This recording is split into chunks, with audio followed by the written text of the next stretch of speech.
Olá, pessoal! Estamos de volta aqui para iniciarmos um novo assunto chamado remissão. Em aulas anteriores, nós analisamos algumas formas extintivas das obrigações. Falamos, por exemplo, no pagamento em consignação. Estão lembrados? É quando o devedor deposita judicialmente ou em estabelecimento bancário o objeto devido, sobretudo nos casos em que se manifesta a recusa do credor em receber o pagamento. Além do pagamento em consignação, nós também falamos do pagamento com subrogação. E pagamento com subrogação acontece quando um terceiro, ao adimplir o débito alheio, se substitui na posição de credor. Então, o terceiro assume a posição de credor após pagar dívida de outrem, tendo aqui a manifestação do pagamento com subrogação. Na sequência, analisamos a imputação do pagamento. Imputação de pagamento que se manifesta quando uma mesma pessoa, obrigada por várias dívidas perante um mesmo credor, indica qual dos débitos vai pagar primeiro, imputando assim o pagamento na relação jurídica que desejar primeiro solver. Depois falamos em dação em pagamento. E a dação em pagamento manifestando-se quando o devedor satisfaz prestação diversa da que era devida, obtendo, para tanto, a anuência do credor. Então, se o devedor paga, entregando um objeto diferente daquele que era devido, fala-se aqui em dação em pagamento. Depois falamos sobre compensação. E a compensação acontece pelo encontro de dois créditos recíprocos entre as mesmas partes. Se as mesmas partes, portanto, têm créditos recíprocos entre si, se uma delas tem um crédito perante outra e a segunda um crédito perante a primeira, os dois créditos se extinguem até onde se compensarem. Já a outra forma de extinção das obrigações é a novação.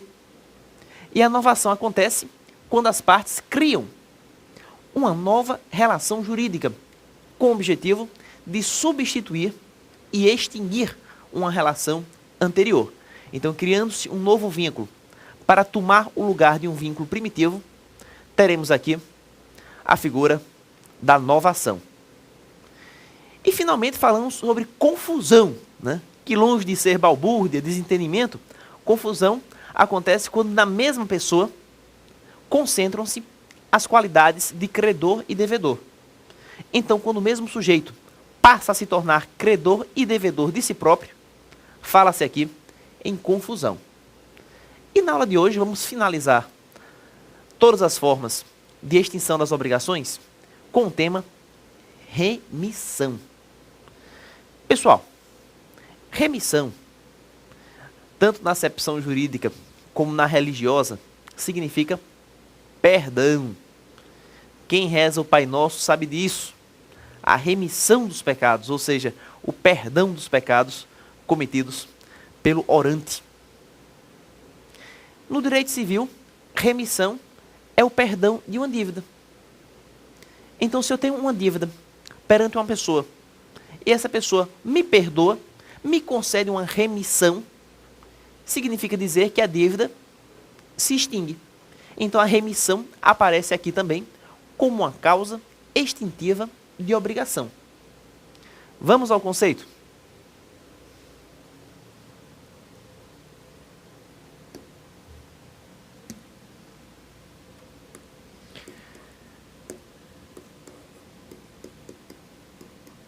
Remissão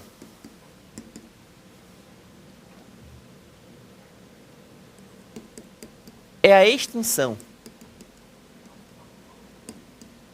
da obrigação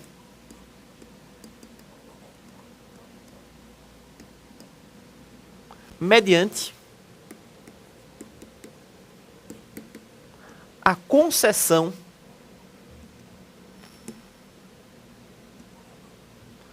do perdão da dívida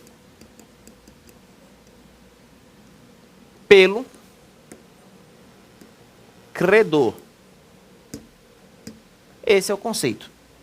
Remissão é a extinção da obrigação mediante o perdão da dívida que foi concedido por quem? Pelo credor. A primeira grande pergunta que se faz ao abordar o tema remissão é exatamente qual sua natureza jurídica. Remissão é um ato unilateral do credor que quer perdoar? Ou é um ato bilateral, que vai depender da vontade do credor de perdoar e da vontade do devedor de ser perdoado? Vejam que essa discussão tem seus reflexos práticos. Por exemplo, eu devo 10 mil reais a Pedro. Pedro chega para mim e diz: Mário, você está perdoado. Pedro me perdoa dessa dívida. Muito bem, mas e se eu não aceitar esse perdão? E se mesmo com o perdão que ele me concedeu, eu desejar pagar o débito? Poderia eu consignar esse pagamento na justiça? Afinal de contas, essa remissão foi concedida por ele, mas não foi aceita por mim. O meu interesse é pagar a dívida. Existe aqui todo um aspecto moral envolvido. Eu não quero que a sociedade saiba que eu fui perdoado, que eu deixei de pagar. Pelo contrário, eu sou homem de pagar as dívidas que eu assumo. Consequentemente, mesmo contra a vontade dele, a vontade do Pedro, ainda assim eu desejo pagar esse débito.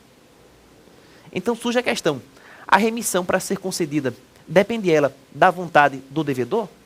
Ou seria um ato unilateral do credor? Vejamos o que diz o Código Civil a respeito.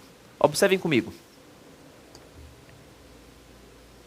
Aqui no artigo 385, olhem lá. A remissão da dívida aceita pelo devedor extingue a obrigação, mas sem prejuízo de terceiro. Aqui na segunda parte, a remissão da dívida aceita pelo devedor. Vejam vocês. No momento em que o devedor dá sua anuência, dá sua aceitação, no momento em que ele aceita a remissão, aí sim, a remissão se perfaz. Então, de acordo com o artigo, para que a remissão se perfaça, é preciso que o devedor a aceite. A conclusão que se extrai é que, se o devedor não aceitar a remissão, ele pode sim consignar o pagamento em juízo. O devedor tem esse direito, pessoal, de depositar o valor judicialmente, caso não concorde com a remissão que lhe foi concedida. Então, a remissão é, assim, um ato bilateral, condicionado à vontade do credor de perdoar e do devedor de ser perdoado. E uma ressalva interessante que a lei faz nesse mesmo artigo 385 é que a remissão não pode prejudicar terceiro. A remissão é dada, muito bem, porém sem prejuízo a terceiro. Então, se do ato de perdoar um débito, terceiros venham a ser prejudicados, aquela remissão pode ser impugnada.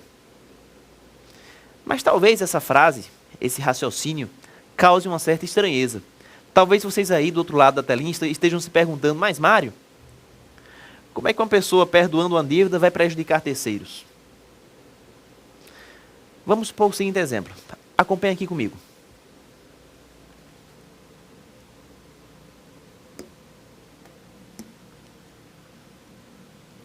Suponha-se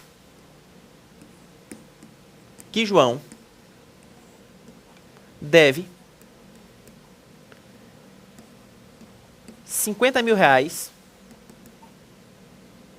a José. Então, José seria credor e João devedor. Mas, ao mesmo tempo, José está devendo R$ 50.000 a Maria. Então, Maria seria credora e José seria devedor.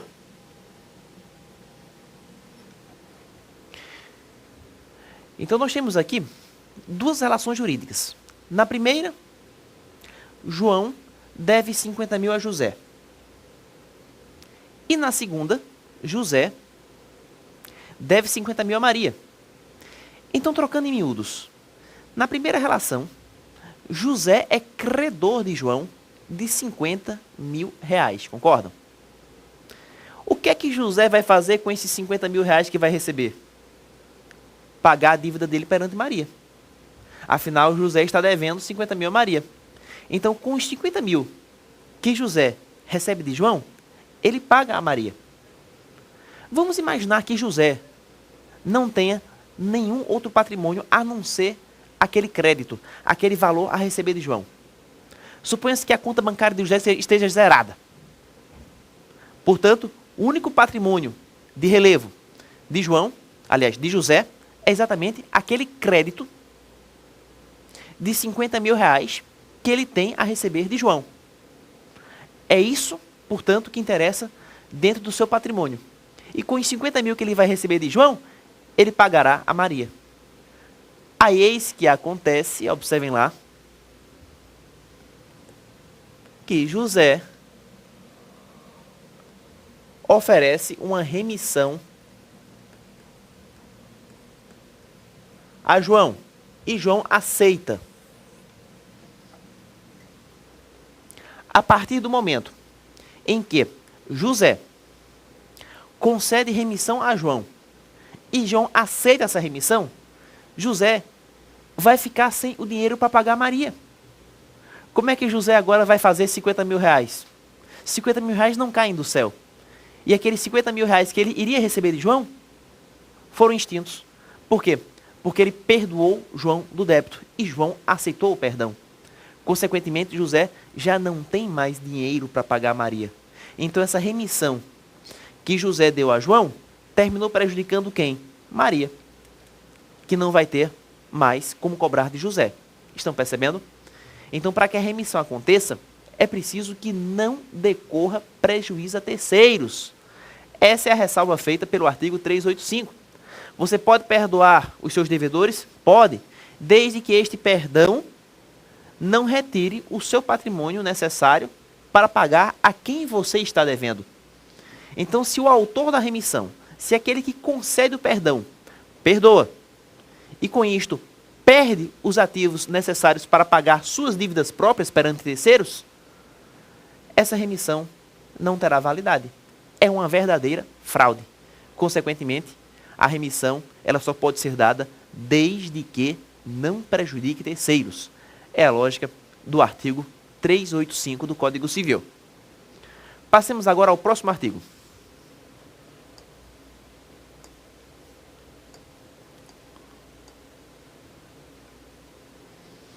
Artigo 386. A devolução voluntária do título da obrigação, quando por escrito particular, prova desoneração do devedor e seus coobrigados, se o credor for capaz de alienar e o devedor capaz de adquirir. Vejam que o dispositivo está falando sobre devolução do título da obrigação quando por instrumento particular. Atenção! O que significa a palavra título? Em linguagem de obrigações, título representa um documento. É um documento demonstrativo de uma obrigação. Por exemplo, cheque. Cheque é um título. Cheque é um documento que comprova que uma pessoa está em débito perante outra. Então, suponha-se, por exemplo, que eu deva a uma pessoa a importância de R$ 10.000 e preencho um cheque, 10.000, nominal a essa pessoa, assino. e entrego o cheque a ela em pagamento da dívida. Ao entregar aquele cheque em pagamento, portanto, na minha concepção, a obrigação foi extinta. Eu paguei o débito. Eis que esta pessoa, a quem eu devia os 10 mil e a quem eu entreguei o cheque, essa pessoa vai à minha casa e diz: Mário, toma o seu cheque de volta. Gente, se a pessoa a quem eu devia, a quem eu paguei, vem até a minha casa e me devolve o cheque, o que é que ela está fazendo? Está perdoando a dívida. A devolução do título da obrigação equivale à remissão da dívida. E se outras pessoas estavam devendo junto a mim, através daquele mesmo cheque que foi dado para quitar a nós todos, todos nós fomos perdoados. Se, por exemplo, eu e mais 2 amigos estávamos devendo 10 mil reais a essa pessoa, preenchemos o cheque, eu assinei e entreguei a pessoa a quem nós devíamos, e essa pessoa vem até minha casa devolver o cheque, é porque tanto eu como meus amigos estamos perdoados. A ideia é essa, pessoal, que a devolução do título equivale a uma forma tácita de remissão. É uma remissão tácita. Não houve uma declaração literal: estou perdoando fulano e beltrano. Não. Mas simplesmente, ao se devolver o título, o perdão tacitamente está acontecendo. E está acontecendo tanto em relação ao devedor principal, como também aos seus respectivos co-obrigados.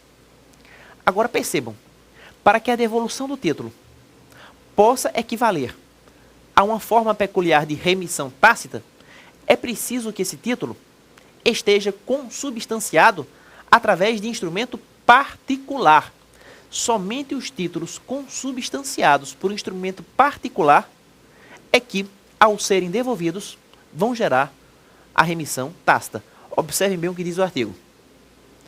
A devolução voluntária do título, quando por escrito particular.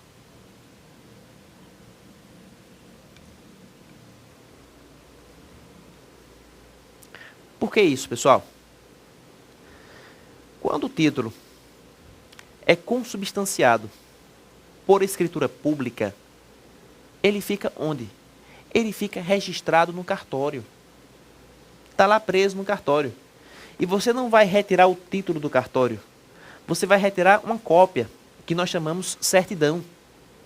O cartório não vai devolver o título original para a pessoa, mas vai extrair uma certidão, uma cópia para ela. É isso que acontece quando se vai ao cartório pedir a certidão de um título registrado. Então, se o título constar em instrumento público, preso e registrado ao cartório, de lá só se podem extrair certidões. Aí cá para nós, qualquer um pode extrair uma certidão no cartório, concordam? Então, o próprio devedor pode ir no cartório e extrair a certidão dele. O credor pode extrair a sua certidão. Um terceiro, xereta, que não tem nada a ver com a história, pode ir no cartório e extrair uma certidão. Se o documento está registrado em cartório, qualquer pessoa pode extrair certidões. Aí vem um devedor, vai ao cartório, pede uma certidão do instrumento público que está lá registrado, recebe a certidão e vai dizer: olha, o título foi entregue a mim, eu fui perdoado. Gente, isso é ridículo. Claro, óbvio que ele não foi perdoado. Se qualquer um pode extrair uma certidão, ao vir a extrair a certidão que desejava, o devedor não pode interpretar esse ato como uma remissão de dívida. Com efeito, não houve perdão algum a ele, pelo fato dele obter a sua via da escritura que tinha sido registrada no cartório. Por isso, que a lei ressalta: somente os títulos consubstanciados em escrito particular, portanto, que não estão lá no cartório, é que, ao serem devolvidos, vão gerar a remissão tácita. Então, para que a remissão tácita aconteça, é preciso que o título seja devolvido e que esse título seja consubstanciado por escrito particular, gerando assim o perdão tanto do devedor que obteve o título, como também dos seus co-obrigados. Na sequência, aduz o artigo. Se o credor for capaz de alienar e o devedor capaz de adquirir. Com efeito, para que você fale em remissão, é preciso que haja capacidade civil. Obviamente, pessoas incapazes, elas não podem assumir participação em ato jurídico. Observem bem, a remissão é um ato bilateral, que requer a vontade do credor de perdoar e a vontade do devedor de ser perdoado. Então, essa remissão só pode se perfazer se tanto o credor for capaz de perdoar, como se o devedor for capaz de ser perdoado. É preciso que tanto o credor como o devedor estejam investidos em plena capacidade civil. É muito óbvio. Então, se o credor for pessoa incapaz, ele não pode conceder perdão. Se o devedor sofrer de incapacidade, ele não pode ser perdoado. Logo, a capacidade civil de ambas as partes, a capacidade do credor de alienar, já que perdoar é um ato de alienação, quem perdoa está doando a importância que receberia da outra parte, assim como a capacidade de ser perdoado, de receber o perdão, de adquirir aquele perdão, constituem, assim, pressupostos essenciais para que a remissão possa se perfazer. Essa é a lógica do artigo. Então, resumindo, a remissão pode ser tácita e vai acontecer através da devolução do título. Para que a devolução do título equivalha à remissão tácita, é preciso que o título esteja consubstanciado por escrito particular. E a remissão, nesse caso, vai exonerar tanto o devedor como os seus co-obrigados. Mas para que aconteça essa remissão, é necessário que o credor seja capaz de alienar e o devedor capaz de adquirir. Essa é a interpretação do artigo 386 do Código Civil. Passemos agora ao artigo 387. A restituição voluntária do objeto empenhado prova a renúncia do credor à garantia real, não a extinção da dívida. Quando o artigo fala objeto empenhado, está se referindo ao instituto do penhor. O que é penhor? Penhor é uma garantia móvel. Toda vez que o devedor assume uma dívida e concede uma coisa móvel em garantia, essa garantia é chamada penhor. Vamos traçar um exemplo. Acompanhe aqui comigo.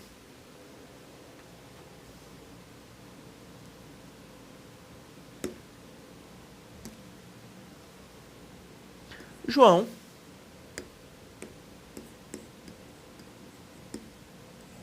está devendo R$ 50.000 a José. E essa dívida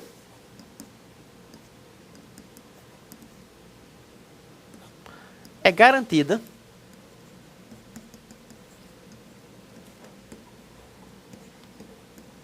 pelo penhor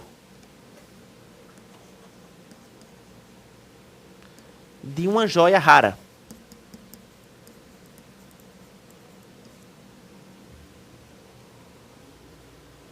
Então, para garantir essa dívida, João pegou uma joia rara, uma joia de família, e deu como garantia a José. Para que serve essa garantia, pessoal? Muito simples.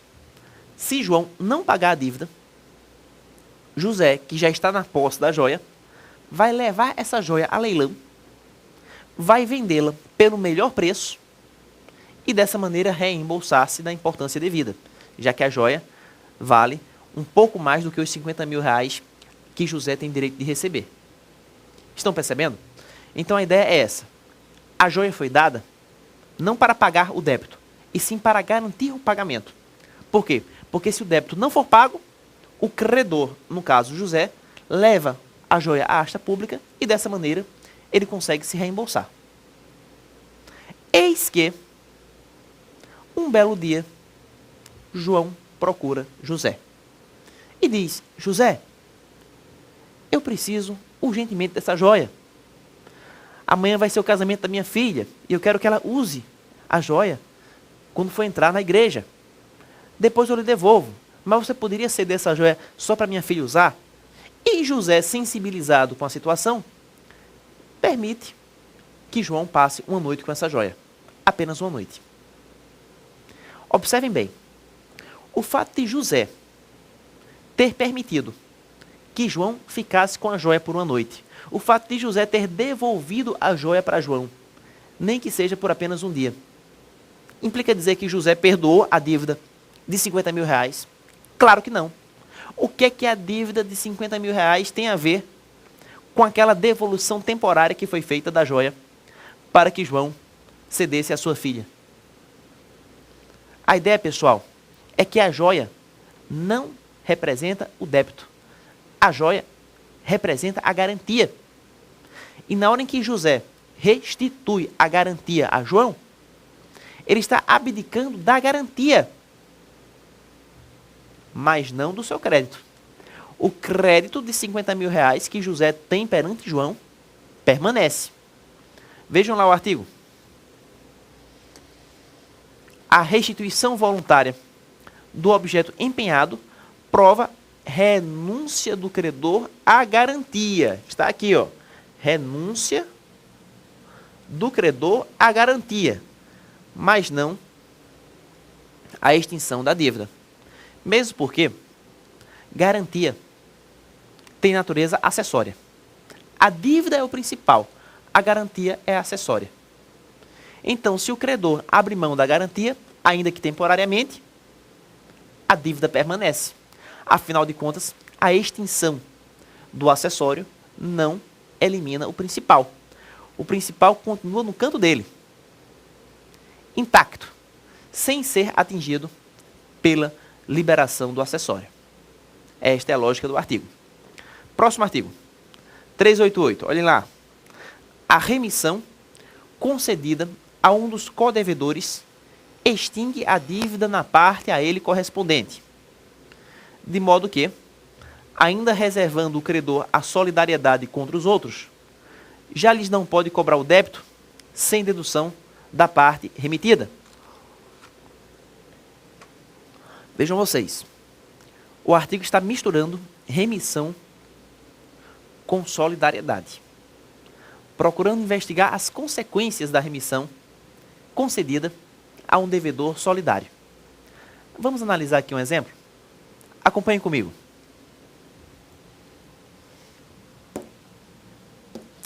Vamos supor que nós tenhamos 3 devedores solidários, D1, D2 e D3, vinculados a uma relação onde se deve 90 mil reais. Ora, se a dívida gira em torno de 90, é porque cada devedor está devendo 30. Entretanto, o fato deles serem solidários permite que o credor cobre toda a importância de qualquer um deles. Então, ao credor seria possível, por exemplo, escolher D1 e cobrar de D1 os 90 mil reais.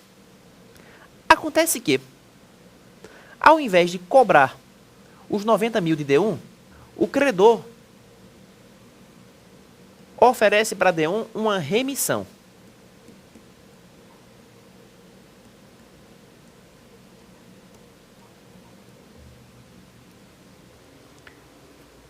Esse credor é bonzinho.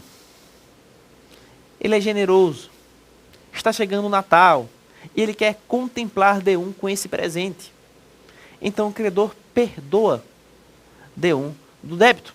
A pergunta é: essa remissão que foi concedida pelo credor a D1, ela vai extinguir a solidariedade dos outros? Claro que não. A remissão conferida a um dos devedores não extingue a solidariedade quanto aos demais. A solidariedade, portanto, ela vai permanecer em face de D2 e de D3. Apenas D1 foi perdoado. D2 e D3, por sua vez, continuam devendo. Essa é a lógica do artigo. Mas aí eu pergunto, qual seria o montante do débito devido por D2 e D3? Voltemos lá ao exemplo. A matemática aqui ajuda. Olha, quando D1 foi perdoado, a sua cota parte foi retirada da obrigação. Afinal, não se perdoa apenas o pecador, perdoa-se também o seu pecado. Então, o que D1 devia foi retirado do total do débito. Então, o débito, consequentemente, ele sofre uma redução. De 90 mil, ele baixa para 60. E qual a razão disso? Exatamente a remissão que D1 recebeu, gerando assim um decréscimo do montante, que era 90, e passa a ser de 60 mil reais. Então, embora o D2 e o D3 continuem presos à relação solidária, o valor do débito vai sofrer a dedução da parte que foi perdoada, da parte correspondente a D1. Observe o artigo 388 novamente.